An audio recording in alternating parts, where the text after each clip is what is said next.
பெண்கள் புயல் மையம் கொண்டிருக்கிறது. எங்கே மையம் கொண்டிருக்கிறது? கடலிலே மையம் கொண்டிருக்கிறது. புயல்னா கடல்ல தான் சார் மையம் கொண்டு இருக்கும். என்னன்னா ஆர்எஸ் மங்கல கம்மாயில மையம் கொண்டு இருக்கும்.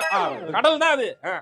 புயல் உருவாகி கொண்டிருக்கிறது. தாமதம் ஆகி கொண்டிருக்கிறது. ஏன் அந்த தாமதம்? சார் மலையை எங்க தாக்கும்? சென்னையில தாக்குமா? சென்னையை தாக்குவதற்காகத்தான் இந்த புயல் வந்து கொண்டிருக்கிறது. பாண்டிச்சேரியில் இருந்து விழுப்புரத்தை நோக்கி புயல் சென்று கொண்டிருக்கிறது. ஏன் விழுப்புரத்தை நோக்கி போகுது? அங்க பாட்டி வீட்டுக்கு சமைச்சு சாப்பிட்டு போவோம். தேவை உனக்கு இதெல்லாம்? சும்மா ஐயா நேரத்துக்கு நான் இது அதையும் காமிச்சு பேசுறதுக்குள்ள எனக்கு உயிர் போயிட்டு இருக்கு. சும்மா நீ ஏங்க பின்னாடி இந்தியன் மேப்பை வச்சுக்கிட்டு என்னென்னமோ சொல்றீங்க. இது அதெல்லாம் ஃபோர்காஸ்ட் மேப். இங்க பாருங்க, புயல் எப்போ எங்கே நகர்ந்து கொண்டிருக்கிறது என்பதை நாம் படத்தில் மேக கூட்டங்கள், கடலில் இருக்கும் மேகங்களை அது இழுத்து தன்வசப்படுத்திக் கொண்டே இருக்கிறது. புயலானது வந்துவிட்டது. அது இப்பொழுதுதான் புயலாக மாறிக்கொண்டிருக்கிறது. அதன் பேர் பெண்கள் என்று சொல்லப்படக்கூடிய எஃப் ஆரம்பிச்சு ஸ்பெல்லிங்ல பார்த்து வச்சுக்கோங்க. அடுத்து பார்த்தால் புயலானது எந்த திசையில் நோக்கி நகர்கிறது, நகர வாய்ப்பு உள்ளதாக. எந்த திசையில் நகரும்? அது காத்தடிக்கிற திசையில போகும். அது பாட்டு போகும். காத்து எந்த பக்கம் அடிக்கும்? அது எந்த பக்கம் நகருதோ அந்த பக்கம் அடிக்கும். புயலானது பார்த்தால் தெரிகிறது இலங்கையில் இருந்து மேல் நோக்கி தமிழகத்தை நோக்கி வந்து கொண்டிருக்கிறது.